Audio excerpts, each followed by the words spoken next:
नमस्कार दोस्तों, आप सभी का स्वागत है YMW फाइनेंशियल सर्विसेज के यूट्यूब चैनल पे। तो फ्रेंड्स, आज के इस वीडियो में हम लोग बात करने वाले हैं जीएसटी रिटर्न के बारे में। देखिए, बहुत सारे लोग जो है अपने बिजनेस के लिए जीएसटी रजिस्ट्रेशन ले लेते हैं, बट उनका कंप्लायंस जो है टाइम नहीं करते, जिसके कारण उनका जीएसटी सस्पेंड हो जाता है और उस पर हेवी पेनल्टी लग जाती है। तो मेरा यही कहना है कि अगर आप जीएसटी अपने बिजनेस के लिए लिए हैं तो आप टाइम जो है अपना रिटर्न फाइल जरूर करवाएं। अगर सेल परचेस नहीं हो रहा है, कुछ भी नहीं हो रहा है, तो नील रिटर्न जरूर फाइल करवाएं। अगर हो रहा है तो उसके अकॉर्डिंग जो है आप फाइल जरूर कीजिए, आप खुद से फाइल कीजिए। अगर बेस्ट है कि आप प्रोफेशनल को हायर करके अपना फाइल करवाते। मैं ये क्यों बोलता हूँ प्रोफेशनल को हायर करके फाइल करना, पहले बात समझिए। देखिए, बहुत बार ऐसे होते हैं ना कि आप जीएसटी में बहुत सारी चीज़ गलती कर देते हो, बहुत सारे पैरामीटर ऐसे होते हैं जो आपको समझ में नहीं आता है। बाद में जब नोटिस आता है ना, तो वो जो है काफ़ी ज़्यादा हैक्टिक हो जाता है आपके लिए। नोटिस आने के बाद उसका कंप्लायंस करना, यानी कि उसका सोकोज नोटिस का जवाब देना जो है ना, बहुत ज़्यादा मुश्किल हो जाता है। तो उस समय समझ में नहीं आता है कैसे इसका जवाब दें। फिर वही होता है कि लास्ट में जाकर पैसा खिलाना पड़ता है ऑफिसर को, तब जाकर जो है आपका प्रॉब्लम को सॉर्ट आउट किया जाता है। तो बेटर है कि शुरू से आप अच्छे तरीके से काम कीजिए ताकि आपका कंप्लायंस अच्छी तरीके से हो। तो आज के इस वीडियो में हम लोग बात करने वाले हैं जीएसटीआर 3B के बारे में। जीएसटीआर 1 कैसे फाइल कर सकते हैं, मैंने बहुत सारा वीडियो बनाया है, बट अभी जो लेटेस्ट नया इसका पोर्टल है उसमें नहीं बताया है, तो इसका वीडियो मैं नेक्स्ट लेकर आऊँगा। पहले 3B के बारे में समझ लेते हैं। 3B मेनली जो है परचेज का डाटा का जो है हम लोग यहाँ पे आईटीसी क्लेम लेने के लिए हम लोग यहाँ पे यूज़ करते हैं। इसके अलावा जो भी आपका जीएसटीआर 1 में, यानी जो भी आपका सेल का टैक्स बनता है, वो भी हम लोग 3B में पेमेंट करते हैं। तो यहाँ पे सबसे पहले आपको क्या करना है कि आपको अपने gst.gov.in पे आ जाना, ब्राउजर ओपन करके, और लॉगिन पे क्लिक करना है। करेंगे तो यहाँ पे यूजर आईडी पासवर्ड आपको फिल करके लॉगिन पे क्लिक करना है। जब लॉगिन कीजिएगा तो इस तरह से डैशबोर्ड आ जाएगा। यहाँ पे आपका 1 ऑलरेडी फाइल्ड है। अब यहाँ पे 3B हम लोग देखेंगे। 3B के लिए जो है रिटर्न डैशबोर्ड पे जाएंगे, और जाने के बाद जो है आपको यहाँ पे पीरियड सेलेक्ट करना पड़ेगा। अब भी यहाँ पे हम लोग क्या करेंगे, अप्रैल का सेलेक्ट करेंगे, क्योंकि अभी मई का मंथ चल रहा है। तो मई के मंथ में आपको अप्रैल का रिटर्न फाइल करना पड़ता है। तो सर्च कीजिएगा। तो यहाँ पे सबसे पहले देखेंगे, जब आप 3B फाइल करने जा रहे हो तो आपको सबसे पहले जीएसटीआर 2A और 2B समझना पड़ेगा। तो 2A क्या है? देखिए, 2A मेनली एक परचेस रिपोर्ट है आपके बिजनेस का। आप अपने बिजनेस में जो परचेस किए हैं ना, वो डाटा आपको जीएसटीआर 2A में शो करेगा। इस बात का ध्यान रखिए। कोई भी पूछे, इंटरव्यू हो चाहे कहीं पे भी हो, कि 2A क्या होता है, साफ साफ बता देना, भाई ये परचेस रिपोर्ट है आपके बिजनेस का। ठीक है। इसके बाद बात आती है 2B की। 2B में जो है आपका क्या होता है, देखिए 2B में जिसका आप इनपुट ले सकते हो, यानी कि जिसका आप आईटीसी क्लेम ले पाओगे, वही डाटा इसमें शो होगा, वही परचेस का आपका डाटा शो होगा। बहुत बार ऐसा होता है कि बहुत जो भी सेलर होते हैं वो अपना रिटर्न जो है ना लेट से फाइल करते हैं, जो ड्यू डेट रहता है। तो उसी कारण जो है आप उसका आईटीसी क्लेम जो है आप उस पर्टिकुलर मंथ में नहीं ले पाते हो, उसका नेक्स्ट मंथ में आप ले पाते हो, क्योंकि वो जो है आपका परचेस रिपोर्ट वो नेक्स्ट मंथ में आपका रिफ्लेक्ट करता है। तो देखिए, यहाँ पे 2A में पहले चेक करते हैं। 2A में जब चेक करोगे ना, तो B2B इनवॉइस को देखना। यहाँ पे आपका जो से परचेस किया हो ना, वो सारा डाटा यहाँ पे शो करने वाला है। अब ये यहाँ पे आपका दिख रहा होगा। तो ये बंदा कब अपना फाइलिंग किया है, 10 मई को किया है, ये 11 मई को किया है, ये भी 11 मई को किया है। जो जिसका ड्यू डेट है उसके अकॉर्डिंग ये अपना यहाँ पे फाइलिंग किया है। आप क्लिक करके चेक भी कर सकते हो इनवॉइस को कि कितना का इनवॉइस है। ये 1,99,989 अप्रॉक्सीमेट 2 लाख का ये इनवॉइस है। ठीक है। तो इस तरह से जो है आप सारे बिल को आप यहाँ पे क्लिक करके चेक कर सकते हो, कितना का इनवॉइस है, सारा आपको मेंशन किया रहेगा। बिल नंबर भी, यानी कि आपके पास जो परचेस रिपोर्ट आया होगा उसका इनवॉइस भी आया होगा, तो उससे आप पूरा जो है इनवॉइस नंबर वगैरह मेंशन जो किया होगा उसको मिला लीजिएगा, ताकि आपको यहाँ पे आईटीसी क्लेम लेने में कोई दिक्कत ना हो। यहाँ समझ में आया? यहाँ पे जो बिल दिखा रहा वो आपका बिल सेम आपका 2B में है कि नहीं, वो हम लोग चेक कर लेते हैं। यहाँ पे किसी तरह का अगर आपका क्रेडिट डेबिट नोट होगा तो यहाँ पे शो करेगा।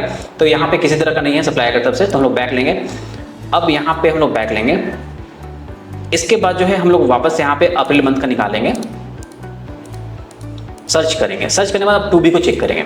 2B यहाँ पे करेंगे तो अब हम लोग यहाँ पे all other ITC supplies from the register पर, यानी कि B2B यहाँ पे सप्लाई हुआ है, तो उसका यहाँ पे देखेंगे। तो यहाँ पे क्लिक करेंगे। क्लिक करते हुए चारों इनवॉइस यहाँ पे शो हो रहा है, देख रहे हैं। यहाँ पे इनवॉइस नंबर, यहाँ पे invoice date, as it is जो है सारे चीज यहाँ पे दिए गए हैं और सब में लिख रहा है आईटीसी अवेलेबिलिटी क्या लिख रहा है, यस यस यस, यानी कि आपको सारे का आईटीसी मिल जाएगा, इनपुट टैक्स क्रेडिट आपको मिल जाएगा। तो आप यहाँ पे टोटल कर लेना, जितना भी यहाँ पे टोटल आ रहा होगा 30, 35, 11 और यहाँ पे कितना हो गया 46 या 47, 48 के आसपास आएगा। तो बैक टू समरी पे जाएंगे, यहाँ पे देखेंगे 48,640 ये आपका फिगर जो है टोटल आईटीसी क्लेम में है। यहाँ पे किसी तरह कोई रिवर्स चार्ज नहीं है, अगर होगा तो यहाँ पे शो करता, तो ऐसा कुछ भी नहीं है देखने को मिलेगा। तो बैक कीजिएगा, बैक करने के बाद जो है आपको मैं बता दूंगा, अगर आप डाउनलोड करना चाहते हो ना इसको, तो यहाँ से डाउनलोड कर सकते हो आप। यहाँ पे डाउनलोड टू बी समरी को आप डाउनलोड कर सकते हो, इसका एक्सेल आप फाइल डाउनलोड कर सकते हो। अब यहाँ पे बैक लो, इसके अलावा जो है आप मई का मंथ है, फिर अगेन यहाँ पे सेलेक्ट करते हैं, फाइलिंग करने जा रहे हैं हम लोग। 2-3 पे हम लोग क्लिक करते हैं। करने के बाद यहाँ पूछेगा कि आप न्यू रिटर्न फाइल करना चाहते हो, नहीं होगा, नो करोगे, नेक्स्ट पे क्लिक करोगे, यहाँ पे डाटा सब जनरेटेड हो चुका है, क्लोज कीजिएगा इसको। इसके बाद जो है यहाँ पे आपका शो कर रहा है, देख रहे हैं यहाँ पे जीएसटी नंबर में किसी तरह का कोई टैक्स नहीं था, कोई भी सेल्स नहीं था, इसलिए कोई टैक्स नहीं है यहाँ पे, इसलिए 0000 है। अब यहाँ पे जो है आपका 3.1.1 सप्लाई नोटिफाइड अंडर सेक्शन 9 सब क्लोज 5 के अंदर यहाँ पे किसी तरह का हम लोग का कोई भी लायबिलिटी नहीं है, इंटर स्टेट सप्लाई भी नहीं था हमारा। अब एलिजिबल आईटीसी जो मैंने बताया था आईटीसी आपको मिलेगा, वो यहाँ पे शो कर रहा है। कितना टोटल है आपका 48,640.56 रुपीज़ है, ये आपका है, कंफर्म कीजिएगा इसको, ठीक है। यहाँ पे एग्जम्प्टेड नील रेटेड में कोई भी हम लोग को सप्लाई नहीं है और ना यहाँ पे हम लोग कोई इंटरेस्ट, कोई लेट फी हम लोग यहाँ पे लगने वाला है। तो यहाँ पे जब आपका पूरा यहाँ पे पूरा क्लियर है, तो इसको क्या करना है, सेव जीएसटी 3B पे क्लिक करना है। कर देंगे तो यहाँ पे सेव रिक्वेस्ट रिसीव बताएगा और यहाँ पे आप रिफ्रेश कर देना एक बार। करने के बाद जो है आप प्रोसीड टू पेमेंट पे क्लिक करना है। याद रखें यहाँ ऊपर में कुछ भी रेट का अगर आपको शो कर रहा है, इसको देखिएगा क्या है, उसके अकॉर्डिंग ही आप आगे फाइल कीजिएगा, क्योंकि मुझे समझ में आ रहा है क्या वहाँ पे मेंशन कर रहा है, इसलिए मैं उसको इग्नोर कर रहा हूँ, ठीक है। पेमेंट टू प्रोसीड पे क्लिक करेंगे, करने के बाद इस तरह से आएगा। आने के बाद जो है यहाँ पे आपका सारा चीज दिया रहेगा, कितना आपका अभी जो है ऐड ऑन होने वाला है, कितना आपका आईटी मतलब कि इंटीग्रेटेड टैक्स में है, सेंट्रल टैक्स में है, स्टेट टैक्स में कितना पैसा पड़ा वो दिखाई देगा यहाँ पे। तो आप अपने अकॉर्डिंग चेक कर लीजिएगा। अब यहाँ पे फाइनली क्या करना है, यहाँ भी चेक करना है, किसी तरह कोई लायबिलिटी रहेगा तो यहाँ पे शो करेगा, पर नहीं है तो फाइनली मेक पेमेंट पे क्लिक करेंगे। करने के बाद यस करेंगे, ये आपका ऑफसेट सक्सेसफुल हो गया, ओके करेंगे। करने के बाद जो है प्रोसीड टू फाइल पे क्लिक करेंगे। अब यहाँ पे टिक आउट करना है, सेलेक्ट कर लेना भाई जो ऑथराइज पर्सन होगा।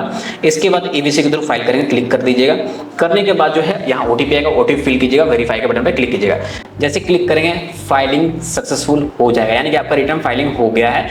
तो ओके के बटन पे क्लिक करना। आप वापस जाकर चेक भी कर सकते हो कि आपका रिटर्न फाइल हुआ है कि नहीं, और यहाँ पे आप अपना फाइल वाला जीएसटी 3B आप डाउनलोड कर सकते हो, ये डाउनलोड हो जाएगा। बैक ले लेना, बैक लेने के बाद फिर अगेन यहाँ से बैक लेना और बैक लेके जो है आप सारी चीज को चेक कर सकते हो। मैं दिखा देता हूँ आपको। यहाँ आप देख रहे हैं ये अभी जीएसटी 3B है, स्टेटस फाइल लिख रहा है और इसका तो 1 तो ऑलरेडी मैंने कर लिया था फाइल, इसलिए यहाँ पे आपका शो हो रहा है। आप डैशबोर्ड पे आकर जो है अपना यहाँ पे क्रेडिट लेजर बैलेंस चेक कर सकते हो। यहाँ पे आपका एड ऑन हो गया होगा और कैश लेजर 00 है, तो यहाँ पे किसी तरह का कोई भी अमाउंट अब एक्स्ट्रा ऐड नहीं होगा।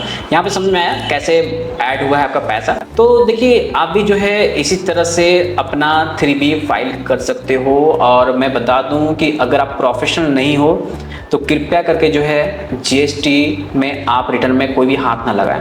पूरी तरह से नॉलेज है तो आप कर सकते हो, बट अगर नॉलेज नहीं है, आधा तो नॉलेज के साथ आप जीएसटी फाइलिंग करने जा रहे हो तो मत कीजिए, क्योंकि मेरे बहुत सारे क्लाइंट ऐसे हैं जो अपना जो है परचेस का बिल जो है सेल्स में चढ़ाकर जो है ना वो अपना रिटर्न फाइल कर रहे हैं। ऐसे में उसको ह्यूज टैक्स जो है पेमेंट करना पड़ रहा है। तो मेरे पास फाइनली आया है, मैंने उनको सोल्यूशन निकाला, तब मैंने फाइल करके दिया है। तो आप अपने तरीके से फाइल करना चाहो बेशक करो, बट नॉलेज पूरी होनी चाहिए फाइल करने के लिए। अगर नहीं है तो YMW फाइनेंशियल सर्विस को कांटेक्ट कीजिए, अफोर्डेबल प्राइस पे आपको सर्विस हमारी तरफ से दिया जाएगा। तो वीडियो पसंद आया हो तो वीडियो को लाइक कर दीजिएगा, चैनल को सब्सक्राइब कीजिएगा, वीडियो को शेयर भी कीजिएगा, ताकि बहुत सारे लोगों को नहीं पता है कि वो जीएसटी रिटर्न कैसे फाइलिंग कर सके, उन लोगों को जानकारी हो सके।